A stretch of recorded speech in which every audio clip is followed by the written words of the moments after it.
aquí estoy. Gracias, Padre, gracias, Espíritu Santo. Gracias por tu presencia, Señor. Tómanos en tus manos, Padre amado. Gracias, Señor, por amarnos. Tómanos, no nos sueltes. Y permítanos, Señor, que tu Espíritu Santo venga a confortar nuestra vida, nuestro corazón. Que tu Espíritu Santo venga a traer sanidad en aquellos que se encuentran enfermos. Que tu Espíritu Santo venga a traer, mi Dios amado, palabra de paz para aquellos que están pasando por un proceso de desesperación, de aflicción, de angustia, de ansiedad. Que tu Espíritu Santo pueda fortalecer el corazón de aquellas familias, Señor, que han sufrido hoy, en estos días, el dolor, la tristeza de la partida de un familiar. Que tu Espíritu Santo venga a fortalecer, Señor, la fe de aquellos que se sienten débiles, confundidos por lo que está pasando en su familia o aún en ellos mismos. Que tu Espíritu Santo venga a dar la guianza necesaria para que cada uno de los que, mi Dios amado, ya te conocen, puedan seguir adelante. Tómanos en tus manos, Cristo. Tómanos, te pertenecemos a ti. Tómanos, aquí estamos, Señor. Que sea tu palabra ministrando, que sea tu palabra bendiciendo nuestra vida, que sea tu palabra, mi Dios amado, fortaleciendo nuestro corazón, en el nombre de Jesús. Gracias, Dios. Gracias, Señor. Amén. Amén. Así como estás de pie, quiero leer una porción bíblica. Mateo capítulo 1, versículo 21. Y darás a luz un hijo, y llamará su nombre Jesús, porque Él salvará a su pueblo de sus pecados. Voy a repetir esa parte que quiero usar para este mensaje. Y llamará su nombre Jesús. ¿Cómo dice esta parte? Llamará su nombre Jesús. Pueden sentarse.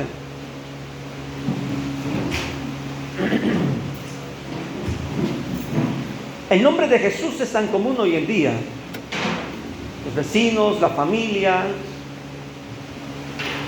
muchos lo hacen, ponerle el nombre de Jesús a sus hijos por el respeto, por la honra que le tienen a Jesús, a Dios. Otros lo hacen porque se llamó al abuelo, porque el tío, que porque alguna familia. Otros lo hacen porque les gusta, les simpatiza. De una u de otra manera, el nombre de Jesús se ha hecho muy común hoy en la sociedad. Le llamamos de diferentes sobrenombres: Chucho, Chuy. ¿Cuál otro sobrenombre más? Chuchín.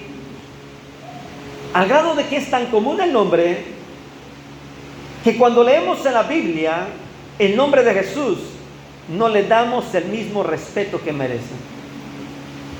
No honramos el nombre de Dios. Yo te pregunto, después de analizar socialmente el nombre de Jesús, ¿cómo piensas tú en el nombre de Jesús? ¿Qué piensas cuando mencionas el nombre de Jesús? Cuando leemos, es impactante lo que el ángel le dice a María: y llamarás su nombre. Observa, a veces comprendemos que este versículo encierra solamente el ponerle un nombre y decirle: y le pondrás por nombre. Hay una diferencia. El ángel está diciendo: y llamarás su nombre. En Mateo no le está diciendo: y pondrás su nombre. ¿Sabes por qué? Porque el nombre de Jesús ya estaba desde antes. En el profeta Isaías encontramos que dice: Emmanuel. El ángel le dice a María le dice: llamarás su nombre Jesús. Pedro le dice: tú eres el Cristo. Entre Emmanuel, Jesús, y el Cristo, podemos encontrar entonces que el nombre de Jesús es sin igual y es especial. Mientras que uno significa Dios con nosotros, el otro significa Redentor, sacrificio, amor. El nombre de Jesús es el nombre sobre todo nombre. Y nosotros debemos de mantener siempre ese respeto y esa honra al nombre de Jesús. De tal manera que si alguno de nuestros hijos, sobrinos, familia, se llama Jesús, hay que exhortarle a decirle que honre ese nombre, que no es cualquier nombre. que cuide su testimonio, porque no es cualquier nombre el que trae sobre él. La imagen de él afecta para que socialmente muchos desvaloren el nombre de Jesús. Dentro de esta oración que el ángel le dice a María, le dice, porque él salvará a su pueblo de sus pecados. Me impacta el trasfondo teológico de este versículo. Le llamarás, porque cuando dice le llamarás, está hablando en dos sentidos. Lo vas a pronunciar, pero también lo vas a buscar. No se trata de decirle, hola Jesús, ¿cómo estás? Aquí estoy, ya me desperté. No, sino habla de una invocación cada mañana. Porque Él prometió estar con nosotros todos los días hasta el fin del mundo. Y la Biblia nos dice que su misericordia es nueva cada mañana. Y que por su gracia somos salvos, somos perdonados, somos redimidos. Cuando el ángel le está diciendo a María, le está diciendo llamará su nombre, le está diciendo no tan solo que lo va a nombrar como Jesús, sino también que lo va a invocar, lo va a necesitar y que tiene que conocer quién es ese Jesús. María misma necesitó conocer quién era el Salvador que venía a este mundo a través de su vientre.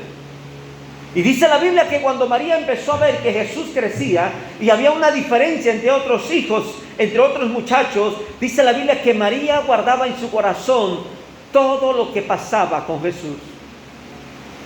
¿Por qué? Porque María misma necesitaba conocer a Jesús. Tú y yo necesitamos conocer a Jesús cada día.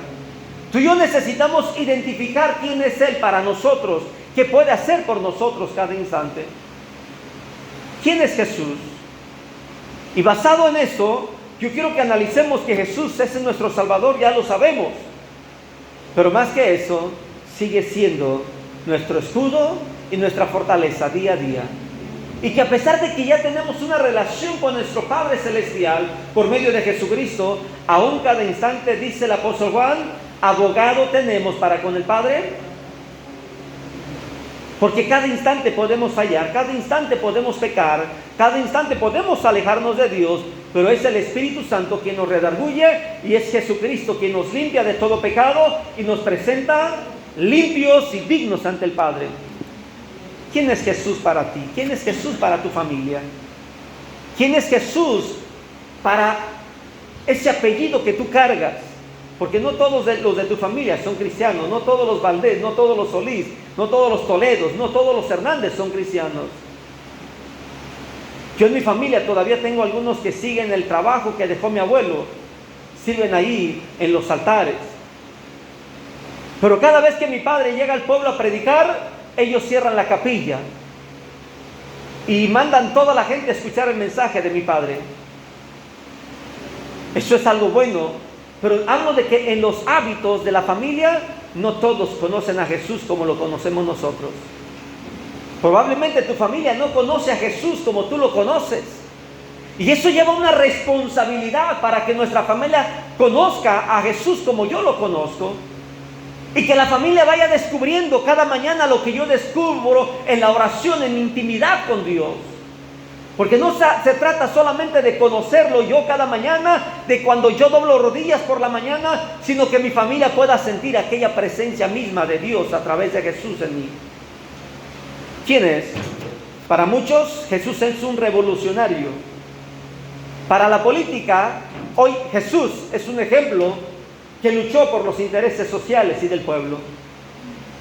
Para la ciencia médica, Jesús fue un hombre que retó la ciencia porque hizo milagros, pero también echó manos de las curaciones y dio algunos remedios.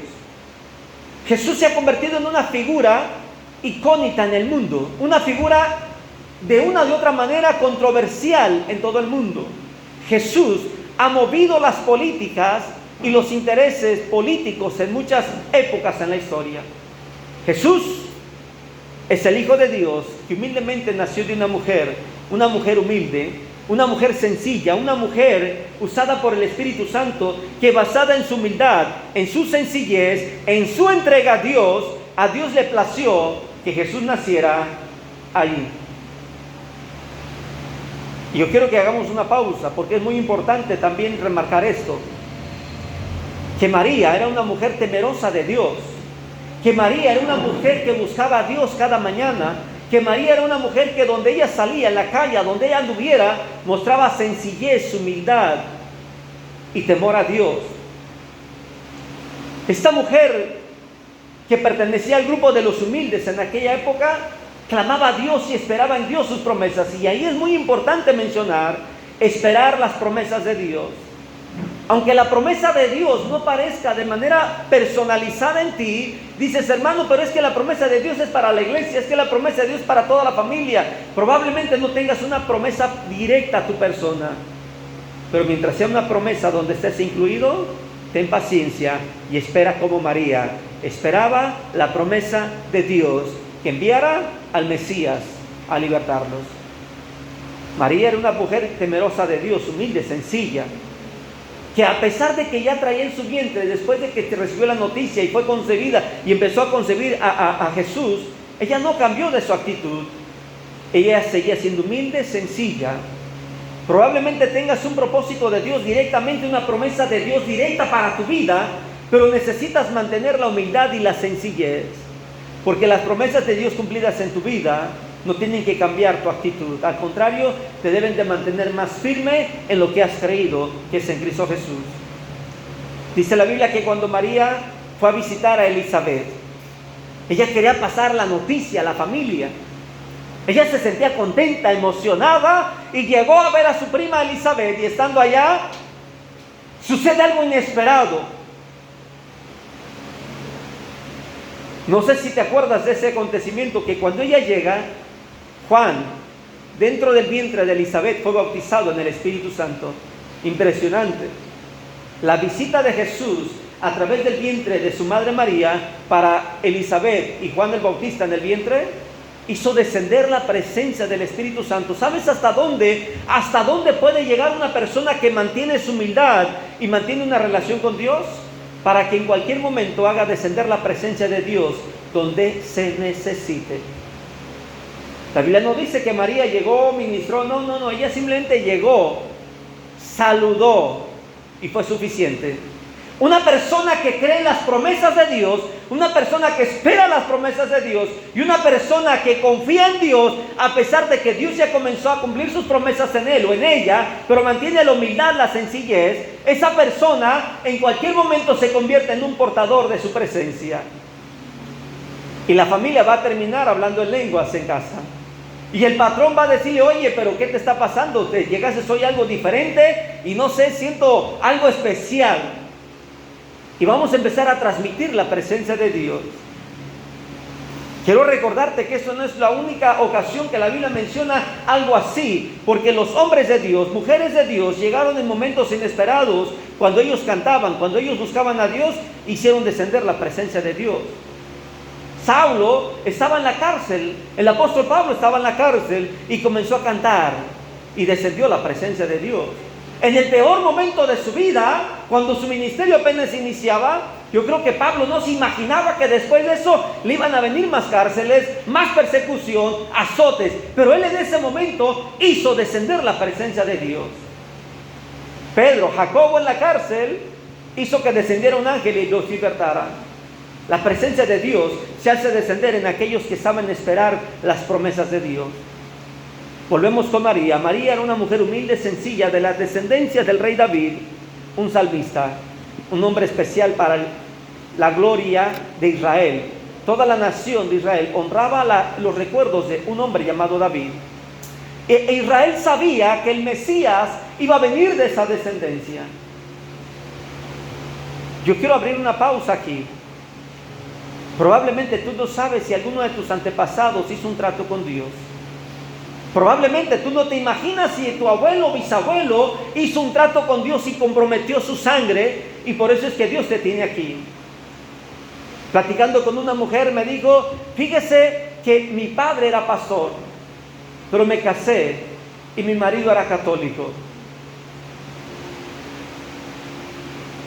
Y cuando me estaba contando la historia, vino la voz de Dios a mi vida y me dice, dile esto. Y le digo, ¿sabe qué me dice el Señor? Que ahora quiere que sepa por qué Dios le ha permitido pasar por todo eso. porque no tan solo su padre era pastor, sino dice el Señor que de su descendencia va a levantar pastores. Y su esposo ahora está en su presencia, porque aunque él fue católico, se entregó a Cristo. Y después de eso fue recogido, y empecé a contarle su historia. Y empezó a llorar aquella mujer y dijo: impresionante, ahora entiendo por qué Dios me hizo vivir todo eso.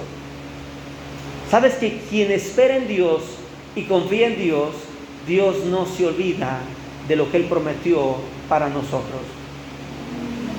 Dios prometió a David que de su descendencia iba a levantar a un rey para toda la eternidad. David era un hombre que fue conforme al corazón de Dios. Sin embargo, la sangre que María traía en sus venas era la de un rey. Pero María no estaba en un palacio. María estaba en una casa común, donde nunca se imaginó que el ángel de Dios fuera a visitarle. Hay momentos donde tú no te imaginas que la presencia de Dios va a descender. Va a haber cultos donde yo creo que es de decir: este culto va a ser como todos, cantamos, aplaudimos, predicamos, el pastor, el hermano y nos vamos. No, pero hay cultos especiales donde su presencia baja y desciende. Y decimos: ¿por qué no lo grabamos? ¿Por qué no tenemos esos recuerdos? Y los cultos que a veces grabamos no son iguales. Así nos pasa. La presencia de Dios desciende donde menos nos imaginamos. Sin embargo, cuando Jesús llegó a esta tierra, algunos creen que Jesús se brincó una etapa de su vida. No, Jesús creció con toda normalidad. San Juan capítulo 1, 1 al 4 nos dice que Él era el Dios. San Juan 1, 1 al 4 dice: y el Verbo se hizo carne y habitó entre nosotros. Y vimos su gloria, gloria como del unigénito Hijo del Padre. El apóstol Juan da testimonio de lo que vio en Jesús. ¿Cómo es que describe a Jesús? En Lucas capítulo 2, versículo 49 al 51 también describe quién es Jesús. Yo creo que algunas mujeres han de decir: me hubiera gustado ser la madre de Jesús. Y no tan solo algunas en el momento presente, sino en la historia. Muchas mujeres han de haber deseado y murieron con ese deseo de haber sido la madre de Jesús. Pero sabes, solamente una mujer en todo el mundo, en la historia, tuvo el grado para poder merecer esa dicha. Esa mujer hoy está en el cielo. Esa mujer hoy está, como todos los apóstoles, esperando la resurrección de los que hemos creído en Cristo Jesús, porque María, igual que el apóstol Pablo, igual que el apóstol Pedro, va a resucitar junto cuando Cristo venga por su iglesia. Humanamente hablando, María no tiene más privilegios que los demás apóstoles. María un día va a resucitar igual que todos, pero hay una dicha especial, sí lo hay, haber sido el instrumento que en esta tierra concibió a nuestro Señor y Salvador. Dice la Biblia que Él crecía en sabiduría. Pero hagamos una pausa solamente en la palabra crecía, porque Jesús no era necesario nada más que creciera en estatura. Había otros conceptos que Jesús necesitaba crecer, porque Él necesitaba llenar todos los espacios que el ser humano necesita. Conocimiento, confianza. ¿Qué necesitamos? Aparte de confianza en las personas, dirección. ¿Dónde vives? ¿A dónde puedo ir a verte? ¿Qué más necesitamos de las personas? Un consejo. ¿Qué más necesitamos de una persona o de las personas? Una sonrisa, atención. Jesús tenía que crecer en todas las facetas que el ser humano necesita vivir, porque Jesús no tan solo necesitaba experimentar eso, sino también necesitaba conocer lo que tú y yo padecemos un día, en un momento, en una circunstancia. Dice la Biblia que Él crecía en sabiduría, crecía en conocimiento. La palabra crecía en estatura pareciera que fuera ya por demás, pero es necesario que quedara escrito que todos necesitamos crecer. La Biblia menciona que es necesario que uno mengüe para que otro crezca. El niño crece, se hace adulto y llega el momento en la vejez que se hace de nuevo más corto de estatura. A los hombres nos esponjamos y llega el momento que nos enflacamos y nos hacemos flaquitos en la vejez. Cambian los cuerpos entre la mujer y el hombre, ¿verdad? el metabolismo es diferente, nuestros sistemas son diferentes. Sin embargo, Jesús no envejeció, quedó en una edad adulta. ¿Sabes por qué? Porque Jesús necesitaba enmarcar en nosotros la edad promedio en la cual vamos a estar en el cielo. En el cielo no vamos a estar los viejitos, van a estar con la vejez, no. En el cielo los niños no van a estar pequeños, no. La Biblia no menciona un texto bíblico donde los niños estén pequeños y los ancianos estén con trabajos, no. La Biblia dice que todos tendremos la imagen de Cristo. La plenitud de Cristo. ¿En dónde dice la Biblia que estaban los niños y los adultos? Cuando iban a ser juzgados, ahí dice la Biblia. Y entonces dice la Escritura, había a chicos y grandes, ricos y pobres, cuando venga el juicio final. Ahí sí va a haber estatura, ahí sí van a estar en sus edades correspondientes, pero los que vayamos en el rapto de la iglesia y los que ya se nos adelantaron y van a resucitar, tendrán cuerpos glorificados como los ángeles. ¿Sabes por qué? En la vida de Jesús hay tantas cosas que hay que comprender para saber quién es Él, para conocer lo que viene para nosotros en sus promesas. Él crecía en sabiduría, en gracia y en estatura. Pero hay algo que me gusta de Jesús, que una vez que llegaba el tiempo de cumplir la ley, lo obedecía. Y acompáñame por favor al Evangelio según San Marcos, capítulo 1, versículo 12 al versículo 13. Y voy a pedir, si alguien lo tiene, por favor, que lo lea en voz alta. Marcos 1, 12 al 13. El nombre de Jesús se ha exaltado, aleluya. Y luego el Espíritu lo impulsó al desierto, y estuvo allí en el desierto 40 días, y era tentado por Satanás, y estaba con las fieras, y los ángeles le servían. Observa, ¿qué sucedió ahí? El Espíritu. ¿Sabes qué pasó anteriormente? Se bautizó. Yo recuerdo que cuando yo comencé a servir a Dios a mi corta edad, a mis 8 o 9 años, yo estaba tocando en un grupo, yo ya salía a predicar. A los 6 años, cuando yo descubrí el poder que tiene el ayuno en la persona, yo me metí a ayunar. Yo me metí a ayunar de 3, 8, 10, 15 días, 20 días, llegaba a ayunar hasta 40 días. En mi infancia yo me apasioné por Dios. Y empecé a crecer, físicamente empecé a crecer con una relación con Dios muy estrecha. A muy cortita edad fui bautizado en el Espíritu Santo. Pero llega el momento en el cual tuve que tomar la decisión del bautismo. Yo dije a mi padre, me quiero bautizar. Yo tenía 11 años. Mi padre se puso a orar y escuchó la voz de Dios que le dijo, es el tiempo, bautízalo. Cuando en la iglesia se dieron cuenta que yo me iba a bautizar a los 11 años, cuestionaron a mi padre porque era un niño, porque seguro es el hijo del pastor, lo está consintiendo, pero yo estaba siendo movido por el Espíritu de Dios. Llega el momento en el cual sucede el bautismo y la iglesia me trae regalos. Yo me quedé sorprendido porque a nadie le regalan algo en su bautizo.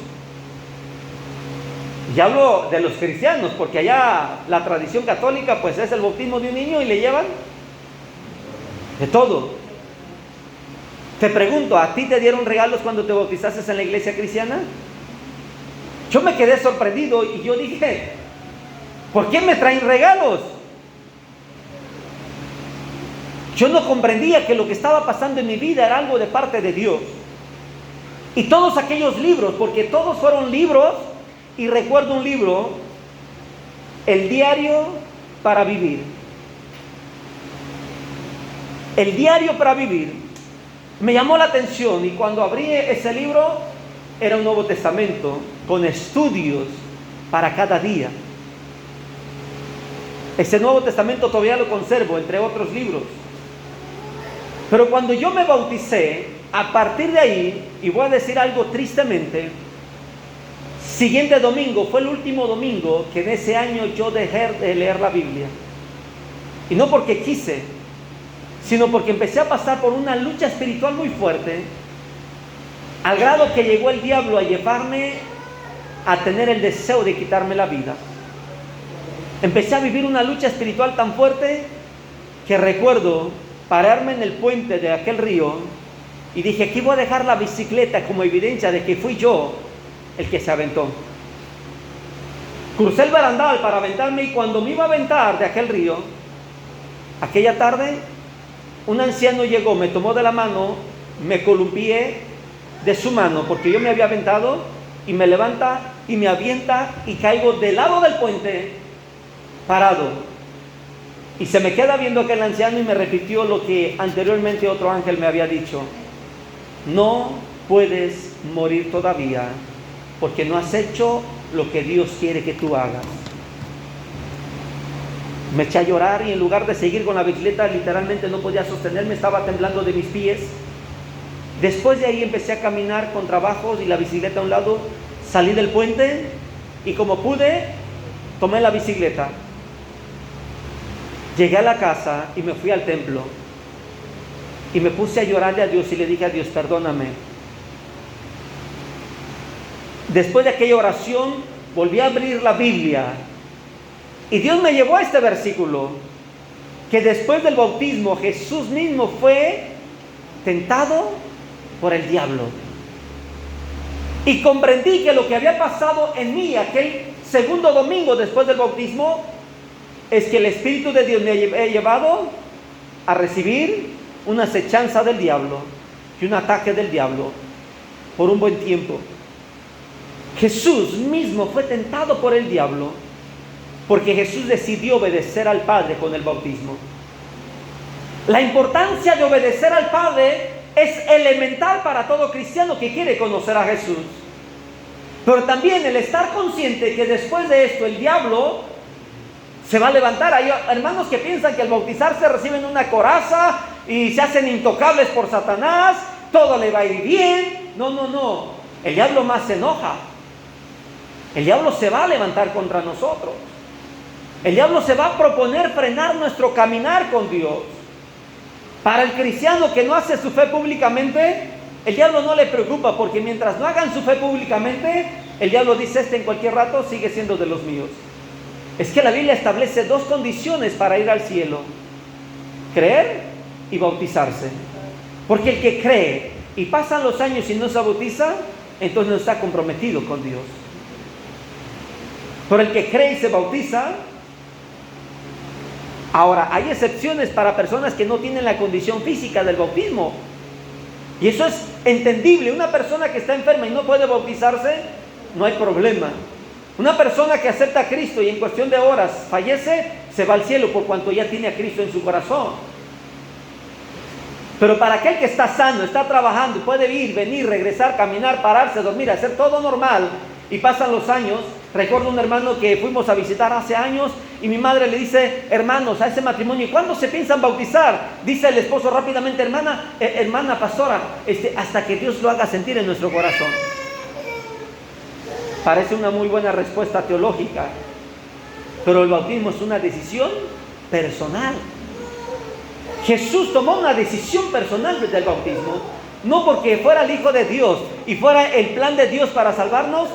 Evadió esa responsabilidad, pasó por el bautismo y fue tentado, y no fue cualquier tentación. ¿Alguien de ustedes ha ayunado 3 días corridos, día y noche? ¿Y saben qué se siente? Acá se siente muy bonito en el estómago. Ya después de 3 días, o sea que mata o sea que muere, pero algo pasa. La primera ocasión de adulto, ya después de algunos años que yo no ayunaba así seguido de corrido varios días, yo había hecho una promesa de 21 días de ayuno y que iba a comer una comida cada tercer día. O sea, iba a ser 7 ayunos de 3 días, cada ayuno de 3 días, 7 ayunos. Y recuerdo que yo ya estaba esperando la primera comida de esos 21 días.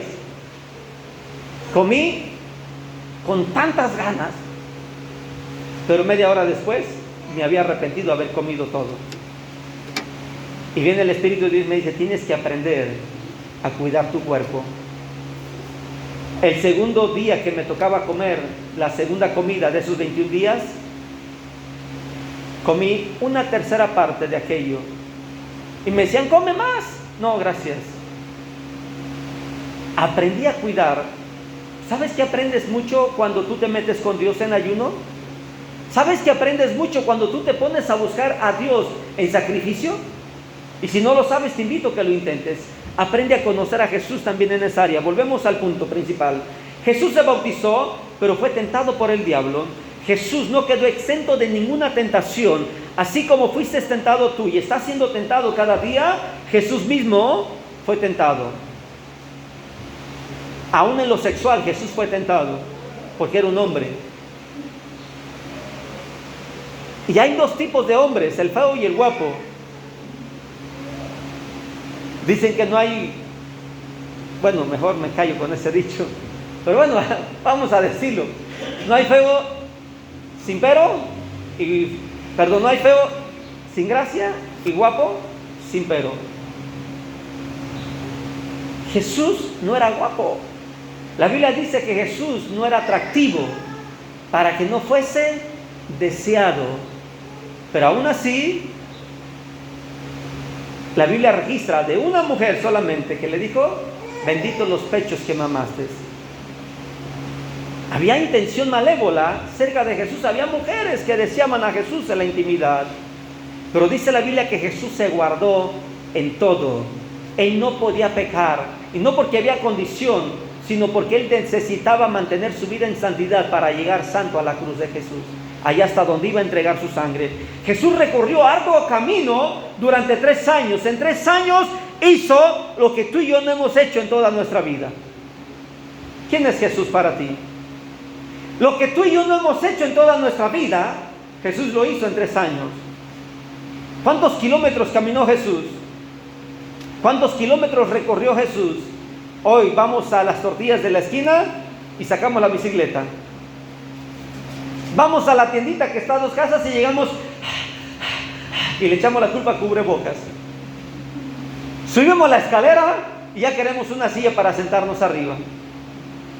Cargamos cubetas de agua y le echamos la culpa de que el alambre de la cubeta nos lastima cuando realmente nos cansamos. No queremos hacer ejercicio. Imagínate, la vestimenta de Jesús era de una sola pieza y nosotros queremos traer hasta 3, 4 piezas en ropa para que sea más rápido y más comodidad. Hay que aprender mucho de Jesús. Jesús recorrió arduo camino y encontramos en la Biblia cómo es que el Espíritu Santo trabajó en él y nos enseñó. Jesús comenzó su ministerio haciendo milagros, sanidades y prodigios. Y quiero que me acompañen a San Juan capítulo 5, versículo 18, por favor. San Juan 5, versículo 18.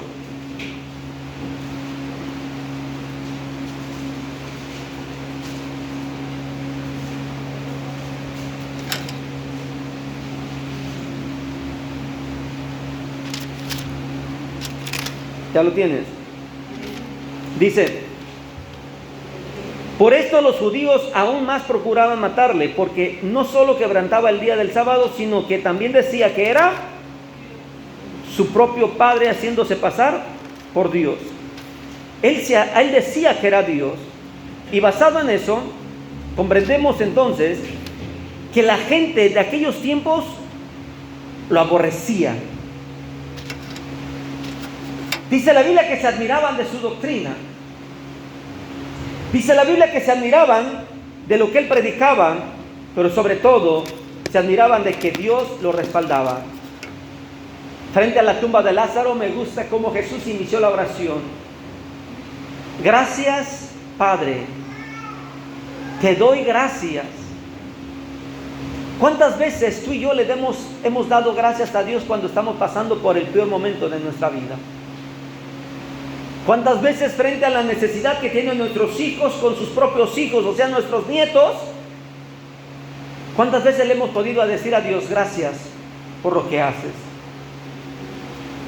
Frente a un hospital, en una funeraria, frente a cualquier persona que nos esté dando una noticia, poder decirle a Dios gracias. Es impresionante cómo Jesús nos enseña a decirle al Padre, gracias por todo lo que hace, porque Él vino a morir en la cruz, vino a vivir por nosotros. En todo momento Jesús también enfrentó acechanzas fuertes, y es lo que estamos viendo en este versículo. Primero, el diablo fue a tentarlo. Segundo, el diablo mandó la acechanza, usando los medios humanos para que Jesús no predicara, para que Jesús dejara de predicar, para que Jesús no llegara a donde tenía que llegar. Es más, no tan solo afuera, sino dentro de él mismo, en su propio equipo, tuvo dos personas. Uno le dijo, cuando Jesús anunció su muerte, cuando Jesús dijo, me van a entregar, voy a morir, pero voy a resucitar. Jesús estaba terminando de decir, voy a resucitar, cuando Pedro le dice, no, Señor, no dejes que te pase eso. ¿Y qué le dijo Jesús?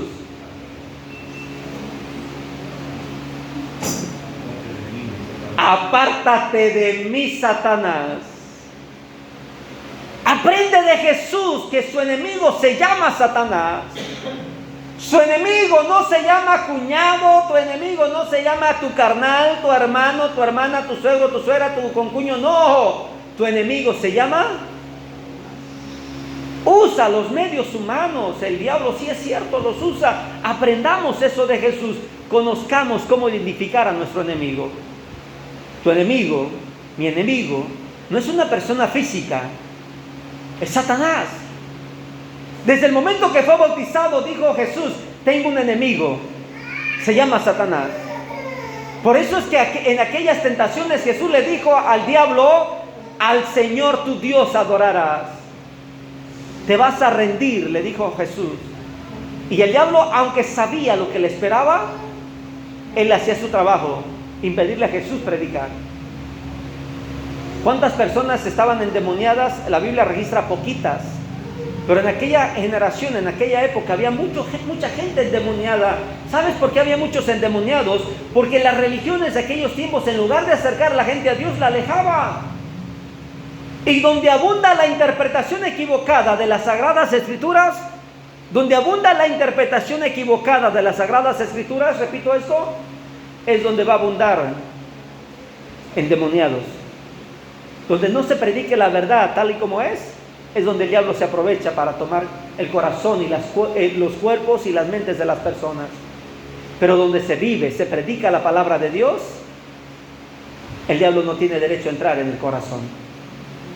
Por eso conviene seguir una iglesia, un pastor que predique la Biblia como está, las cosas como están escritas, que ir a una iglesia donde prediquen lo que yo quiera escuchar. Porque si voy a una iglesia donde yo quiero escuchar lo que me haga sentir bien, y aunque no agrade a Dios, el diablo está tomando posesión de mis pensamientos, y al rato vengo con el pastor y le digo, pastor, fíjese que hice mal, y dice el pastor, no te preocupes, no le digas a nadie, y haz como que no pasa nada. Y no hay disciplina, no hay correcciones, no hay la forma de restaurar a una persona, tampoco hay garantía de ir al cielo. Pero volvemos al punto principal. El diablo levantó alrededor de Jesús personas que siempre estuvieran en contra de él. Por eso es que Jesús le dijo a Pedro, apártate de mí. Él no corrió a Pedro, corrió al diablo. En su oración, San Juan 17, todo el capítulo vas a encontrar, y capítulo 18, que Jesús dice al Padre, todos están a salvo, excepto uno. Y ese es el segundo de los que Jesús tenía a su alrededor, Judas. Y a Judas no le dijo, apártate de mí, Satanás, pero le dio tiempo para que se arrepienta. Porque después de que Jesús fue entregado, fue golpeado, Judas estaba con vida. Judas sintió remordimiento por lo que había hecho e hizo el primer paso. ¿Qué hizo el primer paso? Fue y devolvió las monedas. Se arrepintió. Hasta ahí estaba un paso correcto, pero le faltó el siguiente, la confesión. Porque si Judas hubiera ido con Jesús, o lo hubiera clamado, hubiera dicho al Padre, perdóname por haber entregado a Jesús, ¿qué crees? Hubiera alcanzado perdón. Pero aquí hay algo que quiero que comentes en tu mente y en tu corazón, te lo comentes a ti mismo, te lo digas. Pecado que no se confiesa, el diablo lo usa para manipularte y hacerte creer que no vas a alcanzar perdón. Y te hace sentir culpable. y te hace sentir que mereces morir, y te hace sentir que ya nadie te va a hacer caso, y que te hace sentir lo peor que puedas pensar.